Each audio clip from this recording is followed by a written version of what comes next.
Good morning and welcome to Morning Coffee Live. Today I want to jump in and talk a bit about the Google Marketing Live 2024 event.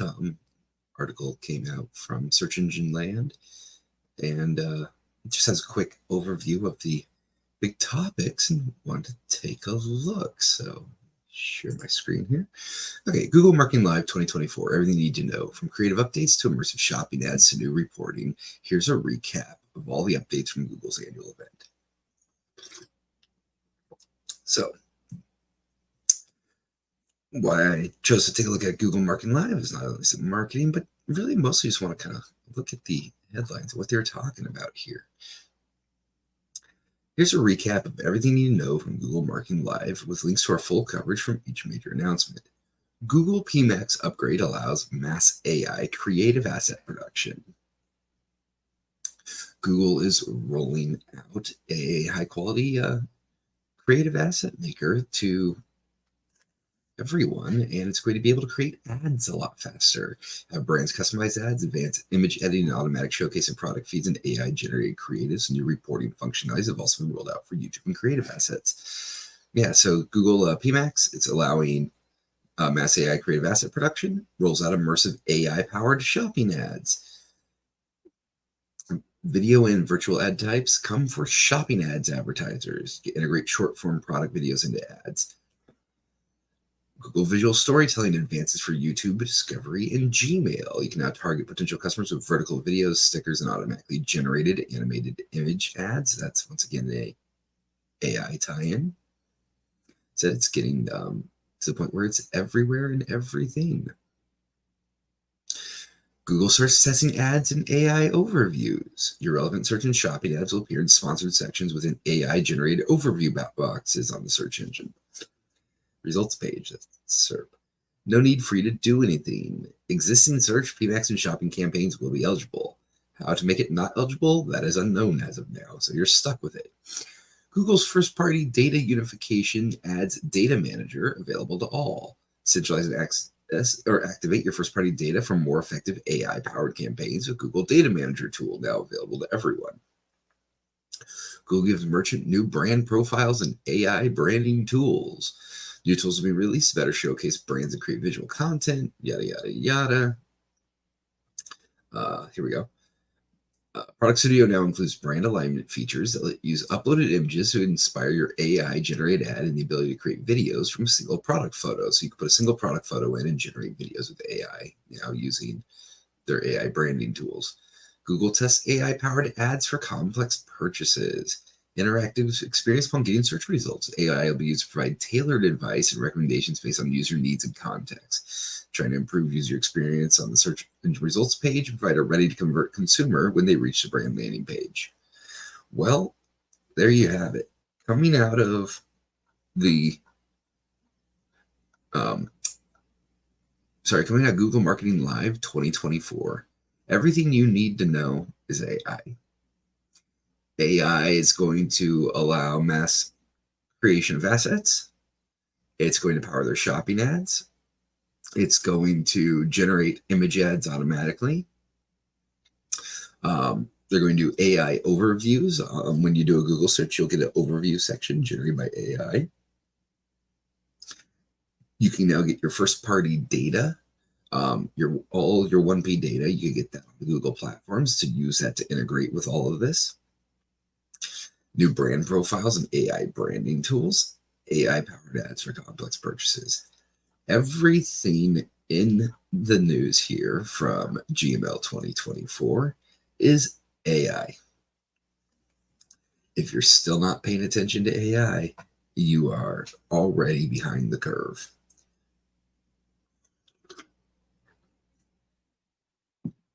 The AI integration is happening incredibly fast. When you look at the dot-com boom of the 2000s, it started out and you go, okay, it's here. Oh yeah, look, there's some websites. Before you know it, there's tons of websites. Before you know it, there's a bajillion websites. Nobody even cares anymore. And it moved pretty quickly. AI is doing the same thing. Right now, it is popping up everywhere, in everything, in every context. And it's really going to be a matter of what shakes out as good and what doesn't. What's interesting with the AI boom here instead of the .com boom is with the .com boom, it was all new websites you had to go check out, and the ones that were good and valuable, Google, the Googles of the world, the Amazons of the world, the all 12 websites people actually visit in the world made it. AI is going to be similar, but there isn't one major difference. And one of those major differences is that AI is a new technology similar to the internet, but what's different is with the internet, it was web pages that were new, right? Having the ability to go online and go to a website that didn't exist before. What was put on the website was whatever people put there, generally text, image, video. To this day, it's text, image, video. AI is not just a new, conceptual tool like a website where it's, the internet. Excuse me, just a moment here. Pause the stream. Hello?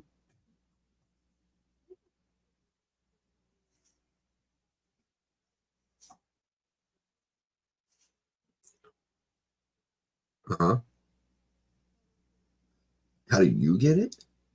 Oh, I don't know. Well, there's a feature built into Outlook. That, yeah, hang on. You, yeah, it's through Outlook. Um, do you realize you called me in the middle of my stream? I literally, oh, it's okay. You're just streaming a phone call. I'm muted. Don't worry. Uh, how about I call you back in about 10 minutes? All right. Okay.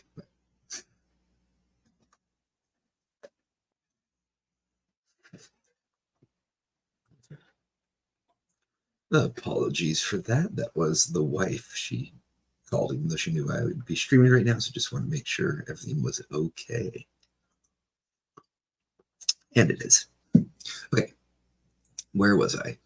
Um, Talking about AI, what makes it different than the tech boom. This is a new type of feature, if you will. Yes, it's a new technology, but unlike the internet, where the internet was a platform for what was existing, this is a new technology that allows you to create new things. And it can also be incorporated into most existing things. It's an extension of existing technology versus a new technology in many ways.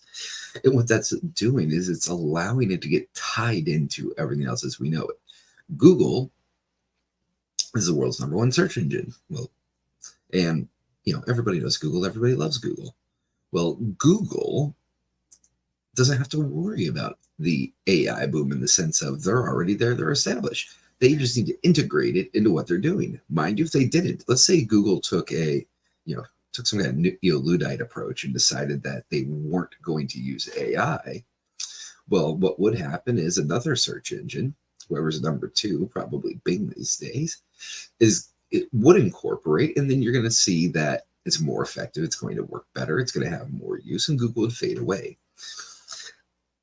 Digital transformation has been a huge conversation in the past 10 years. Everyone talking digital transformation, digital transformation.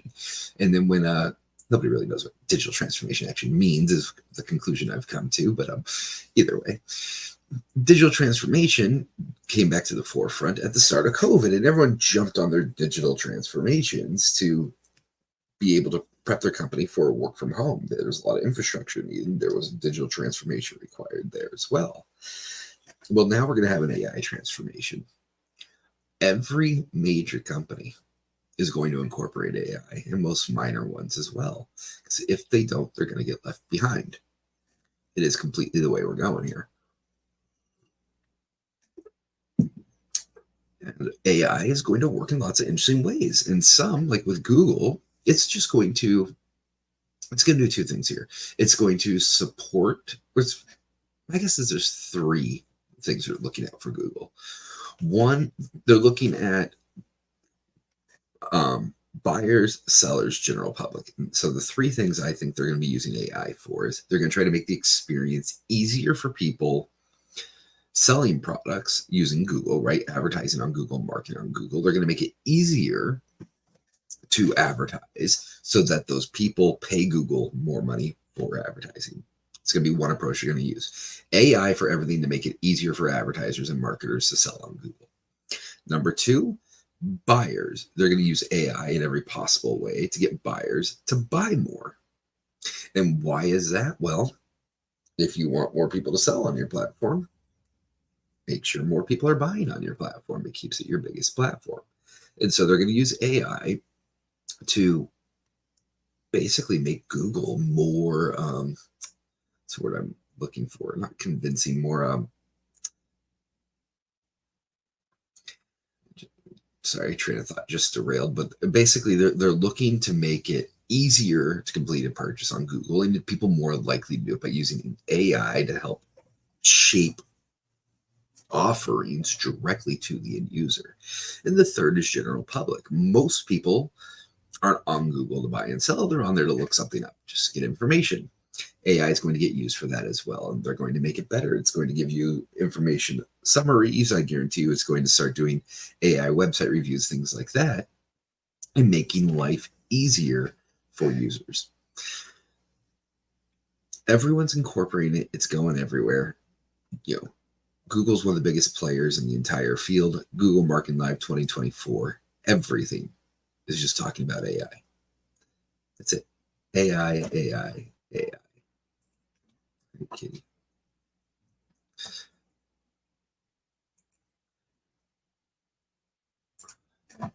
So once again, if you haven't jumped on the AI bandwagon yet, you're behind. You need to be there. I mean, right now I've been interviewing for jobs, and one of the things I look at every time I read a job description, or every time I have an interview, is I think, okay, how long till this job is replaced by AI? Is this really where I want to be focusing my time? Because it's going there. Okay, so I just decided to do another search here. Let me share the right tab. Okay. Here we go. Just typed marketing to Google News, as you know I want to do. I always like. It's a little bigger here. Here we go. Marketing in Google today. New ways Google AI can improve ads, performance, and creativity. Unstoppable Google. Google unveils. This is all related to what we were just talking about, the Google Marketing Live. But yeah, prioritizes AI over everything. Oh, and interestingly, it's going to prioritize AI overview ads over organic search. Pride Month brand marketing is quieter in 2024. How to use new customer acquisition goal in Google Ads. Shopify, Bud Light, Summer 2024 marketing. USC, Zach Byron, Dirk Bentley. Creatively awarded ads, once effective, are now officially average. Yeah, AI is changing the game there too, probably. TikTok creators call out shady brand partnerships. Yeah, that's a common thing. TikTok. So you got this whole TikTok craze going on where everyone thinks they're a TikTok influencer, and they try to partner up with brands, and small brands will partner up with them if they have a following because it's a relatively inexpensive way to get to a niche audience. Thing is, when you're nickel and diming with small companies, small brands, and small influencers, you can still get big problems. If you're going to work with any kind of influencer, social media influencer, etc., do your due diligence, or you never know what you're going to end up with. The same way if you are a small influencer of some sort, makes you sound so special. Vet your brands. Be stupid. Do your due diligence. Perhaps embraces alternative marketing. Interesting. I'll have to look at it and see what they call alternative marketing. Let's see. It's loading. Okay. Diverse media, how culturally relevant ads drive sales conversions and brand lift. A lot of research around diverse media, and really it's a matter of matching your creative to your audience. And Depends on who you're selling to. So diversity for the sake of diversity doesn't do too much for you. But when you use it strategically to tell us a message or reach a certain audience, it can be incredibly powerful. And to neglect diversity, to not take it into account at all, is also a huge mistake because once again, you're just going to be running the wrong content to the wrong people. So, how culturally relevant ads drive sales conversions and brand lift? Well, yes, they absolutely do if used properly. Create an influencer marketing trends, Duracell helmets, Levi's ring. Okay. It's data manager available at all. We talked about that a moment ago. Oh boy. In 4 ways brands can react to Taylor Swift, Beyonce, and other album releases. If you're a brand and you want to jump on the bandwagon of your favorite band dropping an album, there's only one. There's one and only one way to do that. Do it authentically. Otherwise, it just looks like you're jumping on the bandwagon. If you love the album, go on your social media and say you love the album. But beyond that, be careful. When you start jumping on bandwagons, you start trying to chase the trends, you're going to get yourself in trouble. Great sales pitch hinges on the right story. I'd go a step farther. I would say all marketing hinges on the right story. How United Airlines flies with Wrexham to cultural relevancy. Pepper Miller on Adage. The autonomous marketing revolution, navigating the new frontier of brand engagement. We need to stop that. It's my microphone. It is not for you to rub your face on. Okay? Thank you, Kitty. Kimberly Clark's new top marketer has a plan and money to spend. By the way, this new frontier brand engagement, that's AI. When cookies go away, you'll be glad you mastered these 3 advertising alternatives. The death of the third-party cookie. And we've been being teased with it for a while. We've been threatened with it a few times. It keeps getting pushed back and delayed. For anyone who's not aware, cookies are not just something you eat with milk. Cookies are the bits of information saved within your browser and also sent to websites you're talking to that tell who you are, this, that, the other thing. It's how we get all the information we get about people. Everyone always allows them, and that's what takes your data and passes it around everywhere. There's been a conversation going on for a while now about getting rid of third-party cookies, meaning that any third party to the direct, not brand, but the direct organization, whatever it may be that you're working with, would be gone. No third-party data collection.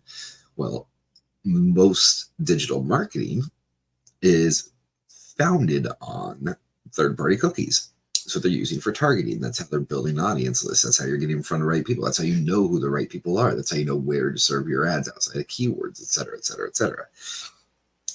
When they go away, there's lots of changes that need to happen to how marketing data is thought about without the third-party cookie. And there's lots of solutions to it. One of the biggest, most obvious ones is enhancing your first-party data. But when they go away, there are going to be some huge alternatives needed. I'm not sure what 3 advertising alternatives they're looking at. There's not a fixed 3 alternatives I'm aware of for the depreciation of the third-party cookie. There are many, many strategies, many ways to go about that. It's really about, it's going to be a paradigm shift in digital marketing, and it's just going to change the way things function. And Google keeps kicking the can down the road on the depreciation of the third-party cookie, because the third-party cookie is what all their advertisers are using to run their advertisements. If they cut third-party cookies right now, advertisers would cut ad spends to the tune of probably easily over $1 billion because they wouldn't know what to do, because they wouldn't be able to target properly anymore. So there's lots of solutions popping up for the depreciation of the third-party cookie, and it's something that anyone in marketing who is not putting together a plan for the depreciation of the third-party cookie or isn't thinking about that yet, once again, you're going to be behind the curve, because when it goes, it's going to be a paradigm shift for marketers, not for everybody. It's not going to affect everyone equally, the depreciation of third-party cookie, but it's going to hit marketers very hard because digital marketing's been founded on the third-party cookie for quite a long time. Putting ads without third-party cookies to the test. Roadmap to advertising durability. Yeah, that's the thing. Campaign US TikTok's cookie depreciation. With no silver bullet answer, how can APAC advertisers embrace a cookie-free future? How do you embrace cookie-free future? I mean, just to go on this for just another moment, here's the trick. Make sure your 1P data is good, set up an infrastructure, make sure you're collecting it, make sure you're storing it, make sure you're using AI to analyze it, but make sure you have good 1P data. Secondly, one of the ways that people are going to get around the third-party cookie quite easily is what you're going to see is basically companies finding creative ways to take advantage of third parties' 1P data without it becoming third-party data. What you're going to see is you're going to see lots of partnerships. When you do your marketing, for example, let's say you're going to market something on Google, or you're going to market LinkedIn, I think was actually playing with this. You want to market something on LinkedIn. One of the things that they're working on doing is they have a lot of 1P data around audiences. And one of the biggest things that third-party cookies are used for is for audiences. Well, how they're going to deal with that is instead of you getting to access that data, they're just going to effectively allow you to pay them to run your ads on their 1P data. You'll never see the information. You'll just give them a brief on here's who I want to get in front of. They'll report on their numbers, etc. But you won't actually access the 1P data due to different data laws, privacy, security laws. There's some things you got to figure out between like CCPA and GDPR, but you can do that and go in and basically use someone else's first party data as your own. And that's going to be one of the big workarounds to this. The other thing is marketers are going to have to get creative again. They're going to have to stop relying on digital marketing tools to do the work for them. And they're going to have to figure out how to get the right message in the right place at the right time again without the advantage of having a third-party cookie. And one of the things that's going to get really big with the third-party cookie dying, hopefully at least, should get big again, research. Doing research on your market set, on your ideal customer profile. Do your own 1P research. Run surveys. Do quantitative research. Find out where they are, what they do, and build your 1P data set as best you can. There'll be alternatives. There's always going to be new ideas coming out, but 1P data is going to be the name of the game. 7 ways AI took my job to the next level. This is obviously supposed to be a catchy headline. Everyone's worried about AI taking their jobs, and it will. So it's for good reason they're worried, and they're playing off that, but they're actually saying to the next level. How your business should tap into the creator economy. How you tap into the creator economy, if you're smart with your business, is you find smaller, newer creators who don't realize what they have, so they have very good prices. And you use those small new creators with incredible talent to come work for your company. You can contract with your company and you can get incredible work for pennies on the dollar because you can tap into new talent, young talent that's not yet established. And then if they do good work, continue working with them, let them ride the coattails of your company, and you can grow together. That's my opinion of how you should tap into the creator economy. How Loan Depot's marketing adapts to cyclical changes. But marketers shouldn't obsess over retail media ROAS claims. Retail media ROAS claims. ROAS is return on ad spend. So why marketers shouldn't obsess over retail media ROAS claims? I don't think you should be obsessed over ROAS claims. I'm not entirely sure what that even means, but my assumption is people get too caught up in return on ad spend. And the truth of the matter is ROAS within any of the digital platforms you're generally using only tells a small part of the story. It's one piece of the puzzle, one part of the picture.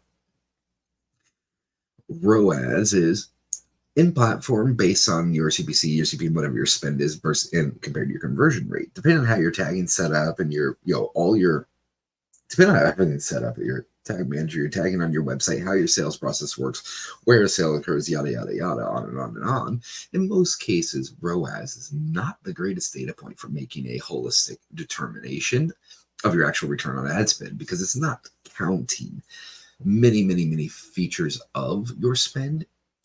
It's just looking at the direct media costs of running the ads themselves on platform. And then secondly, it's counting off of some conversion trigger that you've set up. And unless that conversion trigger directly ties to a dollar amount of revenue, you're not going to have an accurate ROAS number. When you build your conversion events, like in a tag manager or anything like that, you can set values to your conversion events as well. And say different events have different values based on their anticipated down the road. You can do that for good estimation, but it's not the most accurate thing in the world. So, yeah, don't obsess, period, with ROAS claims, but you do want to be absolutely obsessed with how your marketing directly affects bottom line, your total in, your total out. You want to, or not want, you need to know your true return on ad spend, but it's not actually ROAS that you care about. It's ROMs, return on marketing spend. Something Kevin O'Leary talks about time and again is advertising yourself to death. You got to be careful of it. If you aren't careful, your marketing costs can grow well beyond your media costs. In digital media, you'll frequently see that, someone comes in and they say, I want to put $100 into this ad campaign. By the time you pay platform fees, data fees, this fee, that fee, if you're doing dynamic content, all the fees put together, you might be shaving off sometimes 30, 35% even off that initial budget. So you're only putting $65 in the market.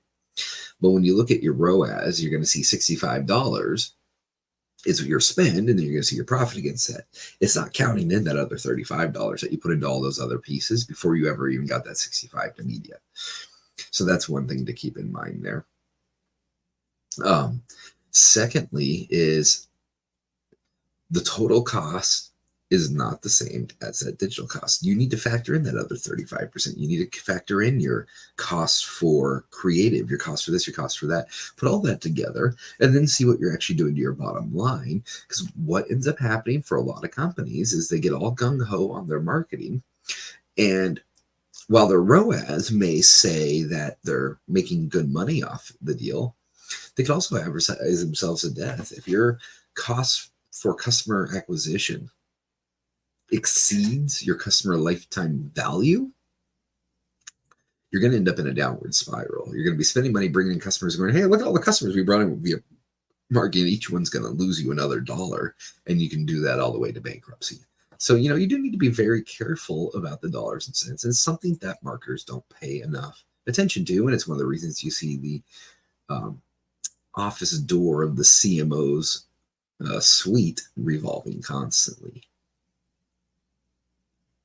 AI is making ad creation faster. Early studies show it's also having an impact on results. Well, of course, and yeah, speed to market is actually a very important thing, especially if you're actively running a campaign, you're A/B testing, you decide you want to swap out a creative.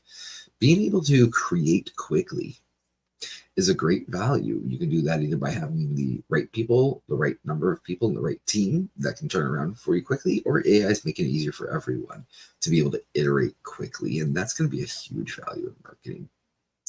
Training AI to target people better. Yep, that's going on like crazy. That's what all the data analysis I always talk about is all about at the end of the day, is figuring out how to better target your people by understanding their data using these, large models to analyze your 1P data sets and figure out new ways to target people. Gen AI and programmatic, that's huge. Programmatic advertising is the stuff that chases you around the internet that you all love so much, where it hits on all kinds of different websites. Programmatic ad buying, which is a different method of ad buying, really. But with Gen AI, it can buy in the right place, the right time, very quickly. It can become much more effective. Why advertisers are using AI to manage choice overload and unlock first-party data? Well, the why is very simple. Choice overload is when you have too many choices, right? So AI can help reduce that by, heck, you could have an AI bot go and analyze some social media profiles, get a good feel of what it is they like, and then use that to dynamically create a single custom ad to that individual with a single choice to get rid of choice overload. And how do you do that? Well, you do that through first-party data or third-party data to the extent that you can. Generally speaking, you want to try to turn that third-party data into your first-party data if you can as well. The why is simple. It's where we're going. TikTok moves toward performance automation vision with latest machine learning ad tools. TikTok's an interesting one with what's going on legally with it, everything else. I don't know what the future of the company is. I do find it fascinating though, because their algorithms are just so incredible. It's the most addictive social media platform ever made. I jumped on it I spent 2 full days on TikTok. I think over that time I spent maybe 12 hours, probably 6 hours the first day and 6 or 7 the second day, so 12 to 15 hours, somewhere in that range on TikTok. And the truth is, it figures you out so fast and it makes your scrolling so fun so quickly that it's terrifying. YouTube Shorts is trying to fill the gap, and if they're smart, they're going to do their marketing properly and they're going to come and take over on TikTok while it's in turmoil, even before it gets resolved. But I don't see it happening yet. Yeah, we'll see what happens with them. How to create a marketing calendar you'll actually use. Well, that's simple. Make a smart one that makes sense to use. If you make a marketing calendar for the sake of having a marketing calendar, you're not going to use your marketing calendar. If you make a marketing calendar to highlight key dates that you need to be doing stuff, events, product launches, this event, that event, what you want to build around, new campaign, etc., and you do it in an intelligent manner, you'll use that calendar every day. So, how do you create a marketing calendar you'll actually use? Simple. Make a good marketing calendar for good reason that makes sense. Ad campaign, measuring ad effectiveness, more tools, more AI. Macy's ad sales reached 37 million. Yeah, good for them.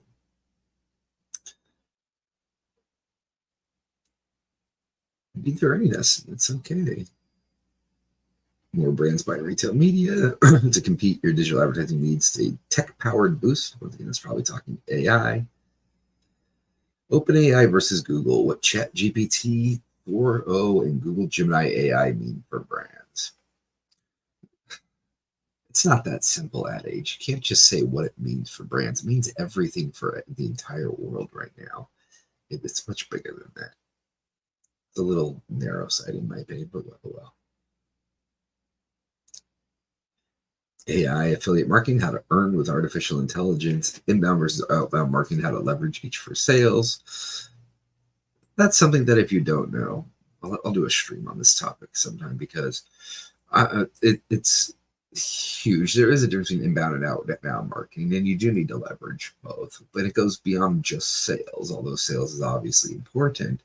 But inbound versus outbound is a huge area of study that you need to understand if you're going to do this stuff right. Successful affiliate campaigns, types of advertising, 14 ways to market a product. God, I love stuff like that because it's never actually going to be right, is it? Who knows? Maybe it is. Maybe it's about 14 incredible ways of marketing a product. Okay, we're going to take one quick look at this, and then I'm going to call it a wrap for today. Let me go ahead and remove that. And share one final screen here. 14 types of advertising. I just want to run through them real quickly and see what we got. Here we go. 14 ways to market a product. This is Shopify put this out as a blog. Discover different types of advertising strategies to promote your products and services and win customers. Advertising just about promoting products. It's a multifaceted tool for engaging potential customers. What is advertising? It's a form of communication that influences an audience to take a specific action, such as purchasing a product, using a service, or adopting a particular belief or behavior. That's a simplistic explanation for advertising. We can live with that for now, but that's the functions are running off of. It involves crafting persuasive and memorable messaging that reaches potential customers, highlights the unique benefits of a product or service, and encourages action. Sure, once again, overly simplistic, but it works. Brands strategically spread advertising messages through television, radio, print, digital, and outdoor displays. I think they do a little more than that, but once again, we'll start with their definition. And advertising works to introduce new products to a target market, raise brand awareness, and ultimately drive sales. Once again, a weird definition. I'm not sure who wrote this because it doesn't work to introduce new products to a target market, raise brand awareness, drive sales. I mean, that's part of what it does. It does a hell of a lot more than All right, let's see what they call our 14 types of advertising. It's nice and big. There we go. Okay, you ready for it? Here are the 14 types of advertising. Television. We all know that and have seen it. Print. Everybody knows that. Radio. Yep. Direct mail. Not used nearly as much as you'd think it would be. Outdoor. I've always found outdoor advertising an interesting one. Outdoor is things like, it's generally in the industry referred to as OOH, out of home. It's a large combination of things, though. It's not just, the traditional out of home people think about as billboards, right? Billboards is just the edge of it. And even those, by the way, have gotten quite impressive. The fact that you have digital billboards now, some that even allow video, things like that. You can actually do some really cool stuff with billboards these days. But you're also looking at lots of other stuff that falls into that category. You can do, let's say you are going to a convention. There's a big convention going on, tech convention in your town, and you're presenting there, or you have a booth there. You can do out-of-home advertising that hits the local airport at the terminal, where let's say your convention's in California, right? And you're going to have a lot of people coming in from New York. You can make sure the terminals in the airport at JFK and LaGuardia, the terminals that will have flights coming to your event. You could have your ads running there on the billboards on the highway leading up to the airport. You could have them running on the airport when you land. You could have them on the outdoor displays at the bus stops or pickup stops or taxi stops at the airports. You can have it in the transit inside of taxis and Ubers. You can advertise inside the hotels that are around your event, in the elevators in those hotels, things like that. Out of home, or outdoor advertising, as they call it, out of home advertising, has a huge ability to do lots of different stuff with it. It's really cool stuff too. And then depending on what you call outdoor or out of home versus experiential, this and that, you can also count things like drone shows in there, planes flying, banners, and skywriting. All that kind of stuff is technically outdoor advertising too. So really cool. Never gets the love it deserves. Product placement. This is one that you see less of these days. Well, you still see it. It's just getting more subtle. And what it is people caught on to it and they laugh about it. If you go back and you watch an action movie from the 90s, and you'll see the hero holding a Coca-Cola in their hand as they're shooting a bad guy type thing. Like, it's the most obvious product placement you've ever seen. Spider-Man 3 was the first time that it really got called out publicly that I saw it everywhere in recent times, was when Spider-Man 3 came out, the old one, with Tobey Maguire. The product placement was just hilarious in that movie. It was everywhere. But there's an advantage to it from a brand perspective. Product placement can be very valuable. And even when it's done overtly and people catch on and laugh about it, it doesn't change the fact that they're seeing it. Native, it's pretty simple. Pay per click, once again, that's all just your Google ads and stuff. Display is like what you see right here, where we have to start your online business today for free. This is a display ad. This one's from Shopify, but if this was like a different website, that would be a display ad. You see them everywhere. Let's see if there are any others, but display, very normal. Social media. I love how they just say social media advertising. That's one of the 14 methods of advertising. Yes, it is, but you can, social media is an entire, each one of these things is really an entire field unto itself that you need to study, you need to learn, you need to understand. They have, a multitude of variables, different approaches, etc. Mobile. Interesting that they're splitting mobile out from the rest. Mobile is usually in addition, or just it's really about just changing the place. It's not about changing the type of advertising. When you do mobile, it's still usually going to be native, pay-per-click, display, or social. It's just designed for mobile phones. Podcast advertising. That's an interesting one. You're seeing more and more of that growing. That's really, I was just going to say part of influencer advertising, but they put that in here separately. Influencer advertising, podcast advertising, it's effectively the same thing, but there's some different approaches. You can go for your ad being run within a podcast where it just plays your ad and it's sponsored, or you're sponsoring the podcast. You can also have it more where it's influencer based in the sense of they read it out or they incorporate your brand messaging into their um, stream or whatever it may be, their video or whatever the influencer does, whether they're a writer, etc. So there's different ways to go about that. And then word of mouth. True word of mouth advertising, is that like what, walking around and telling people go buy the product? Because if so, that's more on the sales side, but I'm okay with the classification. But I think what they're actually talking about here, or hopefully they are, would be the idea of getting people to do your advertising for you, convincing them it's a good idea, and doing that through some sort of social emotional connection. But I'm kind of curious. So those are the 14 types of advertising they're talking about. I think there's a few more bits of advertising, than that. There's a few things they left out, may not have talked about here, but overall, it's a cute little list. Yeah, here we go. See, driven by genuine unpaid recommendations from trusted sources. Yep, that's a area of advertising that it's often neglected. Word of mouth advertising. It's interesting that they even labeled it word of mouth advertising because I don't generally see it labeled as a strategy, and I actually think it's kind of cool that they did that. Because if you can achieve this through intentional design, you win. Like, that's awesome, because the truth is, if you can get your customers out there being your brand evangelist and selling the product to everyone they know, you're doing it right. It means you have a good product, you have a good story, people like what's going on. So if you can achieve that, great. But either way, here's 14 types of advertising according to Shopify, or 14 ways to market a product. Yes, these are 14 ways, I guess. It's a little,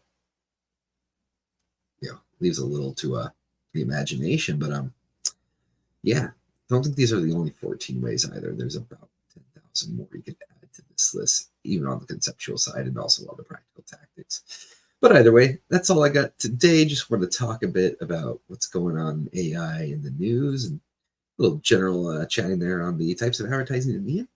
Hope you all have a wonderful day. If anybody has any questions or any topics they'd like me to talk about, please leave a comment. Also, go ahead and shoot a like or subscribe. If you do that, it helps these get out to more people, which would be fantastic. Hope you all have an incredible day. God bless, and I'll talk to you later. Bye.